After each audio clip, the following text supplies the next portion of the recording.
Future లో ఏ విధమైనటువంటి సమూలమైనటువంటి టెక్నాలజీని వినియోగించుకొని ముందుకు వెళ్ళబోతుంది అనేటువంటి దానికి సంబంధించినటువంటి ఎగ్జిబిషన్ ని పోలీసు శాఖ ఇక్కడ ఏర్పాటు చేసింది.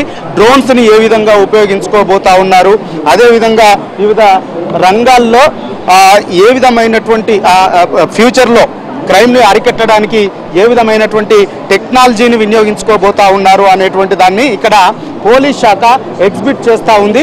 ఇక్కడ మరొక స్టాల్ ఏర్పాటు చేశారు. నెట్ జీరో ఫ్యూచర్ అంటే నెట్ జీరో ఫ్యూచర్ సిటీని ఇక్కడ నిర్మిస్తూ ఉన్నారు. నెట్ జీరో ఇక్కడ మినిస్టర్ పొంగులేటి శ్రీనివాస్ రెడ్డి వస్తున్నారు. ఇక్కడ ఏర్పాట్లను వారు పరిశీలిస్తూ ఉన్నారు.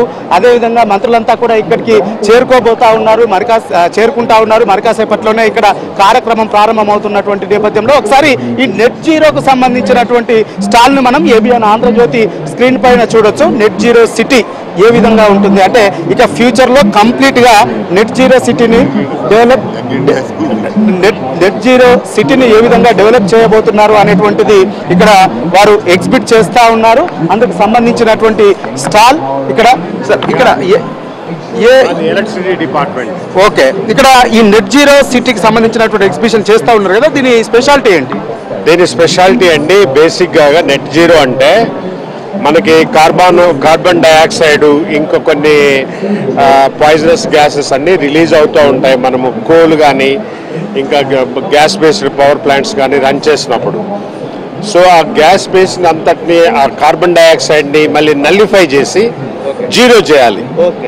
మనం ప్రొడ్యూస్ చేసినటువంటి కార్బన్ డైఆక్సైడ్ని మనమే మళ్ళీ జీరో చేయాలి. జీరో చేయాలి అంటే దాని మీద మనం రకరకాలుగా అప్లై చేయాల్సి ఉంటుంది. మనం ఈవీ వెహికల్స్ పెడుతున్నాము, సోలార్ పవర్ పెడుతున్నాము, తర్వాత వేస్ట్ నుంచి ఎలక్ట్రిసిటీని జనరేట్ చేస్తున్నాము, విండ్ పవర్ ఉంది, పంప్డ్ స్టోరేజెస్ ఉన్నాయి. సో అలా రకరకాల ఎనర్జీ సోర్సెస్ ద్వారా మనము గ్యాసెస్ తక్కువగా ప్రొడ్యూస్ చేసి ఎన్విరాన్మెంట్ని తక్కువ పొల్యూట్ చేసేటట్టు విధంగా కొంత ఎనర్జీని జనరేట్ చేయటం ఒకటి.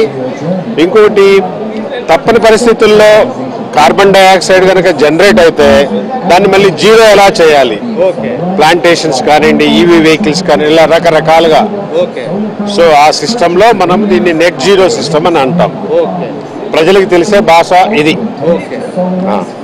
భవిష్యత్తులో ఇక్కడ ఏవైతే గ్యాసెస్ హాని సార్ చెప్పండి, దీని గురించి అండి, ఇది బేసిక్గా ఈవీ ఛార్జింగ్.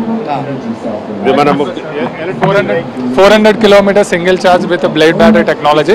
మేము మా వెహికల్ని బయట కూడా పార్కింగ్ దగ్గర డిస్ప్లే చేసాము, అది చూడొచ్చు. అలాగా ఇక్కడ నెట్ జీరోకు సంబంధించినటువంటి స్టాల్లో ప్రస్తుతం మనము ఉన్నాము. ఇక్కడ ఏంటి అనంటే ఇక్కడ పవర్ జనరేట్ చేసేటువంటి క్రమంలో విండ్ ద్వారా కావచ్చు, పిఎస్పి పంప్డ్ స్టోరేజ్ ద్వారా కావచ్చు, సోలార్ ద్వారా కావచ్చు, ఈ సోలార్ ద్వారా కావచ్చు జనరేట్ చేసినప్పుడు ఎలక్ట్రిసిటీని జనరేట్ చేసినప్పుడు అదేవిధంగా ఏవైనా మానవుల ప్రాణాలకు హాని కలిగించేటువంటి ఏవైతే గ్యాసెస్ ఉంటాయో వాటన్నింటినీ కూడా జీరో ఏ విధంగా చేయాలి, ప్రాణ నష్టం జరగకుండా, ప్రాణులకు హాని జరగకుండా, ఇటు నేచర్కు హాని జరగకుండా ఏ విధంగా దాన్ని జీరో చేయాలి, పొల్యూషన్ అనేటువంటిది జీరో చేయాలి అనేటువంటి దానికి సంబంధించినటువంటి థీమ్కు సంబంధించినటువంటి